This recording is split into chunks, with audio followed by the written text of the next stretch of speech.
Hey guys, so just got back from the theater from seeing Great Gatsby. Um, Honestly, this is one movie that if you hadn't seen my review for Iron Man 3 last week, I kind of hinted about what my thoughts going into this movie were. Um, Honestly, this was a movie that if you would have just told me about the cast and everything else, and not told me who the director was, I would have been fine with this. Uh, like I said, they had people like Leonardo DiCaprio was going to be in it. When I first heard Leonardo DiCaprio was playing Gatsby, I was really excited um, because this guy has. I've been really high on Leonardo DiCaprio for the past few years, and I think he's a great actor. Turned out to be a really great actor, especially. It's weird that he, as he's gotten older, the better he has gotten better as an actor, and especially if you go back and watch movies like Titanic or Romeo and Juliet, you would never guess this guy would be as good of an actor as he is.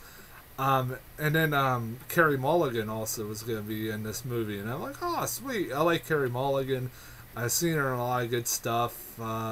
She's usually she's always, even if she's in a bad movie, she's usually really good in it.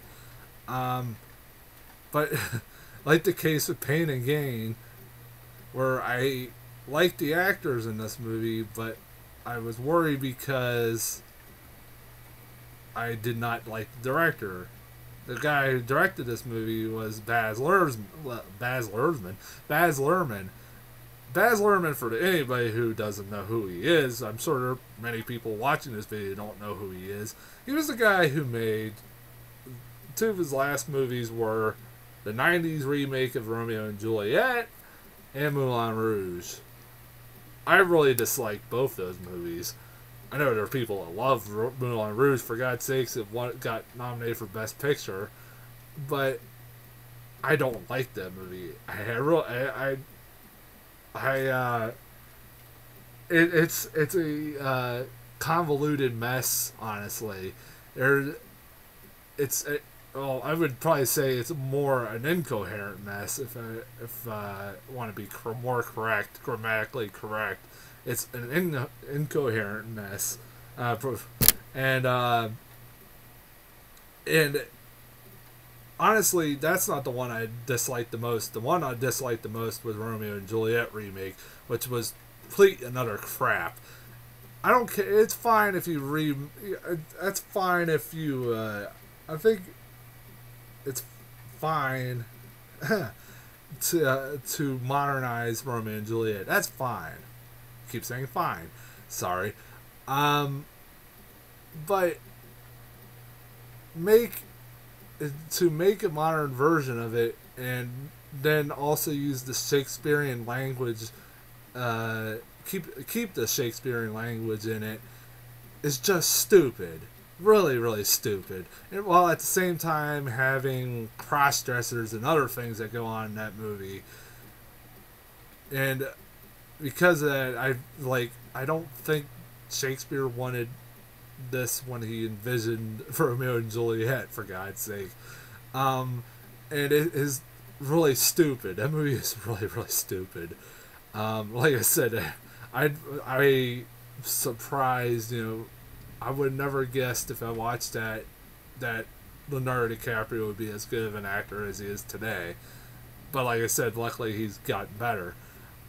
So, as you would expect, my expectations for this movie were pretty low, and I I was trying to I was keeping an open mind though, no matter what. I was trying to keep an open mind. Like I said, with people like Leonardo DiCaprio and Carrie Mulligan, I figured this could be really well acted and everything else.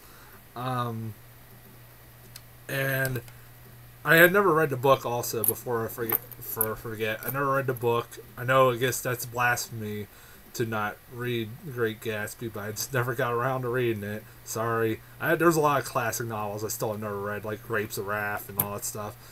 But, like I said, I was trying to keep an open mind. So, coming out of this, honestly, I this movie, I'm really split on. I think that's not the reaction a lot of people thought I would have. I honestly thought I would be coming on here angry, and I'll explain why. Because if I would have just viewed the first hour of this movie, and that was it, I would have been on here just really, really mad. Because the first hour of this movie is really hard to sit through. Really, really hard to sit through. It is unbearably bad. The characters and the acting and some of the acting in this movie that are so over the top is really bad.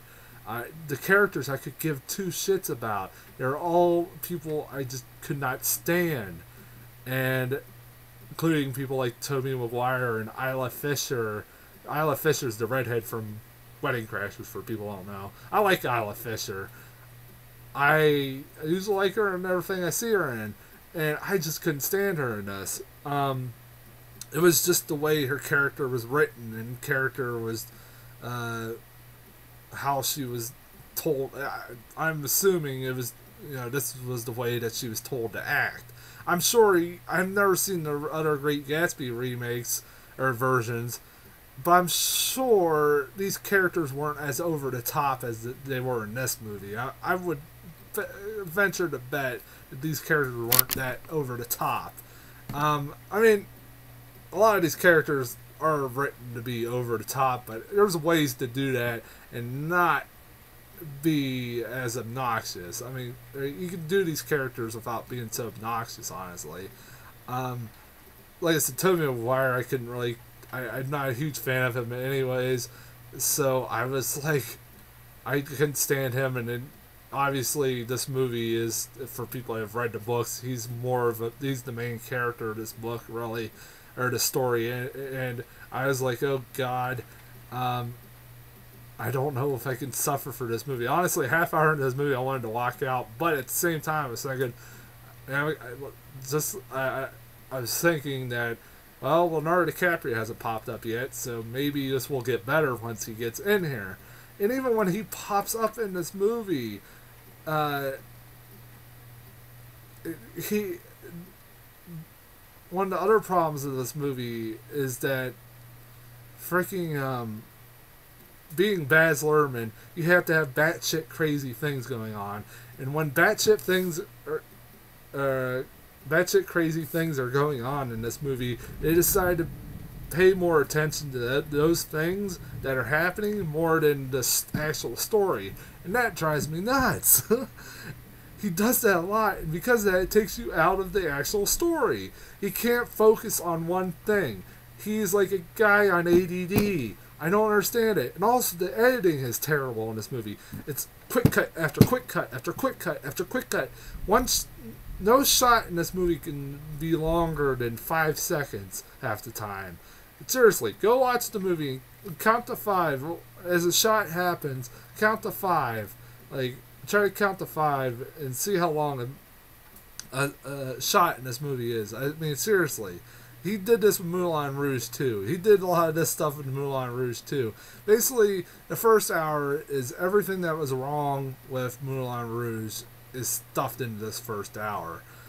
The quick cuts, the over-the-top performances, and batshit craziness that happens is just ridiculous. Like I said, in the scene, a really good example is the scene where Tobey Maguire gets introduced to Leonardo DiCaprio, and it's really the first scene that he actually gets introduced. Leonardo DiCaprio gets introduced into this film. Instead of just showing the interactions between Tobey Maguire and Leonardo DiCaprio, they also got intercut between that and also this crazy batshit performance that's going down on the floor of Great Gatsby's house. I don't know what the hell's going on. I mean, it makes no sense. It has nothing to do with the intercutting between the two of them, between the two events. The batshit crazy thing that's going on, the performance, has nothing to do with the actual story, it has nothing to do with the movie, and has nothing to do with what's going on, it just distracts you from it, and it is really annoying. But an hour into this movie, the movie actually gets better. About that, like I said, an hour into the movie, I was starting to lose faith in this movie and was really getting agitated and was ready for a review that was going to be really a scathing review.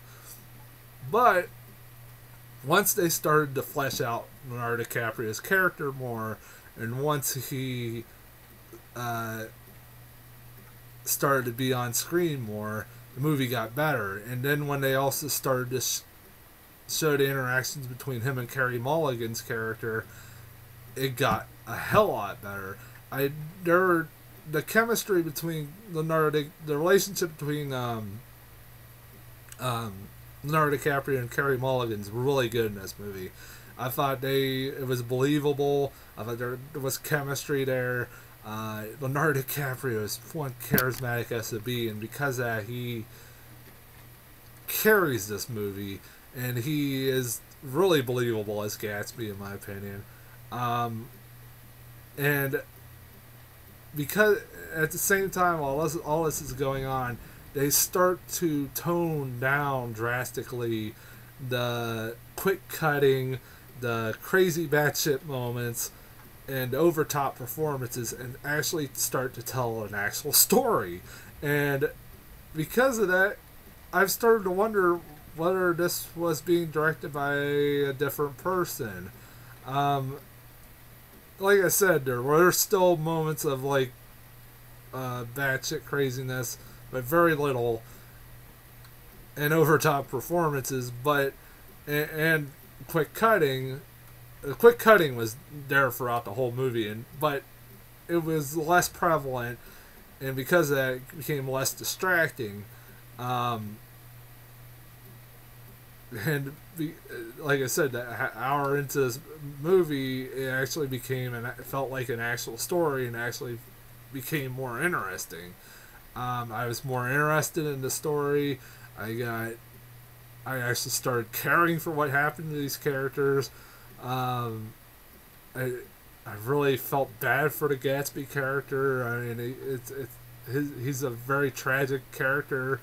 Like I said, I never read the book, but I was spoiled the ending to it. But I mean, knowing what was going to happen made me even more sad, because this character was very likable. Mainly because it was Leonardo DiCaprio playing him.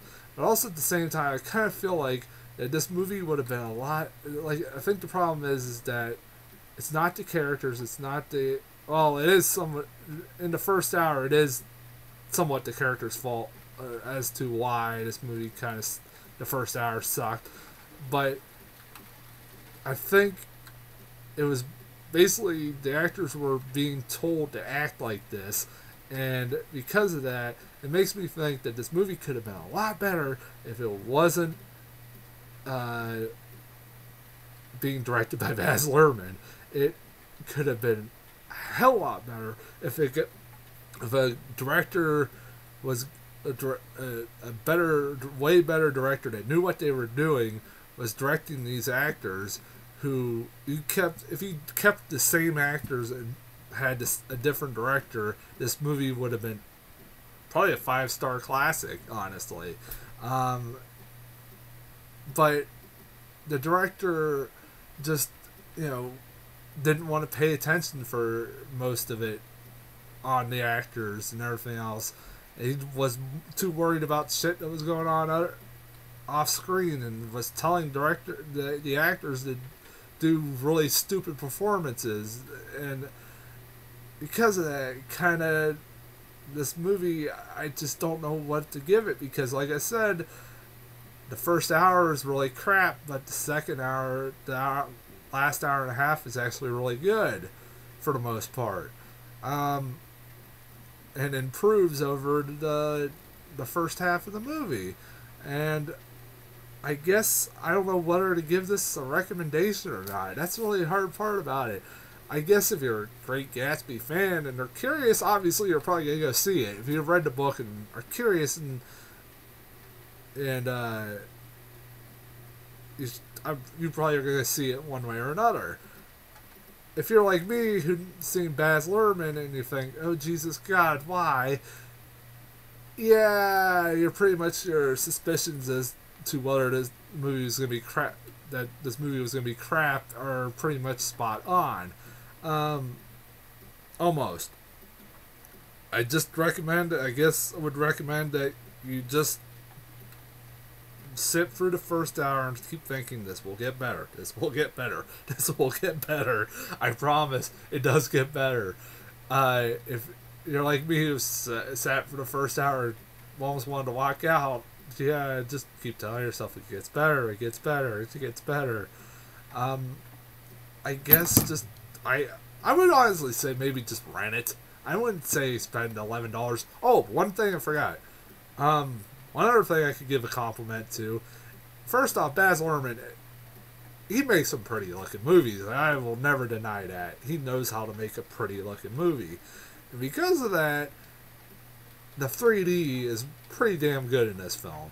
I would maybe wait until you could watch it on maybe rent it or something on a 3D TV and watch it. So it's an interesting, it's a pretty good 3D flick. I wouldn't say it's a perfect 3D flick, but I wouldn't say it's a great one because there are moments where I forgot that I was watching it in 3D. But like the first, like even the opening credits were really good in 3D. The way they made the opening credits were really made the screen pop out, the stuff on the screen pop out, and it looked really good. The 3D did look really good. If that's one thing I could give a compliment to, is that the 3D looks really good. I mean, I kind of knew that going in because I saw the trailer, and it even from the trailers the 3D looked really good. But yeah, I just like I said, I would recommend just if you can get through the first hour, the movie gets better. I guess that's the if you really are curious to watch this movie. Other than that, I'd probably maybe say rent this movie is the best bet. You could probably. I would rather tell you to go see Iron Man 3 and that and 42 and all the other good movies I've seen the past 2 months. Didn't see this crap or see this movie. Like I said, I would rent. This is a rental at least. Anyways, maybe before I forget, I did get a couple. I haven't talked about trailers that much lately. I did get a couple of good ones. The movie Gravity. It's being directed by Alfonso Cuarón, the guy who made the third Harry Potter movie and Children of Men. He's a pretty good director, and it's a movie it's with George Clooney and Sandra Bullock about two astronauts who are like spacewalking, and they're like right by like a satellite or whatever, and something goes wrong, and they're like floating in space basically.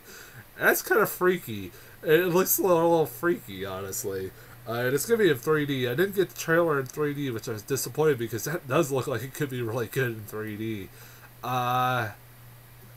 Also got something called Captain Phillips, which is basically Tom Hanks starring in a Paul Greengrass film.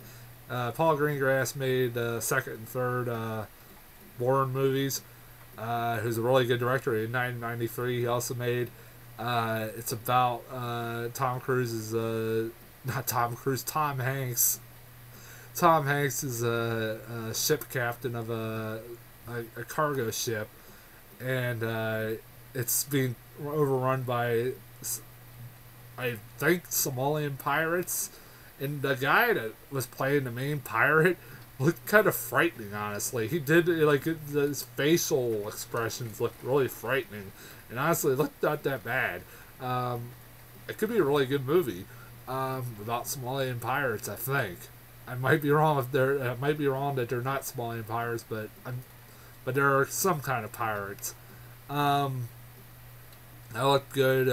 Got Star Trek. I keep getting a Star Trek, which comes up next week. I keep getting a Star Trek trailer, which is like basically a minute long and basically doesn't really show much of the movie. I did get to see a full trailer and it does look great. I got to see a full trailer like with Pain and Gain when I went to drive-in. And the 3D looks really good in that. I'm really looking forward to seeing that in 3D. But anyways, I get off here. I'm rambling on now. I just thought I'd mention a couple trailers that I saw that looked kind of good. Next week we got Star Trek in the Darkness, which I'm really looking forward to. That'll be a review I'll be posting on Thursday because that comes out on Thursday instead of Friday, weirdly enough. Which I think that's because they expect that movie to do big numbers. Also, before I forget, next week I might be doing free videos at least, because next week is also the series finale of The Office. I am a huge Office fan, and I thought I would maybe do a review on the series finale and give my thoughts on the show, my thoughts and feelings about the show ending, everything else. I thought maybe I would do that. If you guys, I would like, by the way, I would like people, if you watch these videos, to comment. Leave me a comment, whatever. I'm not going to tell you to subscribe or anything. You don't want to subscribe, you don't have to subscribe. I would, if you like these videos or hate these videos, let me know on the comments. I really would like to know. I had actually somebody write me once a time, and I really like that. I want feedback. But okay, I'll be back next Thursday with, actually, like I said, 2 reviews definitely for sure, which are Star Trek in the Darkness and the Office series finale. But till then, I will talk to you guys later, and I'll see you guys soon.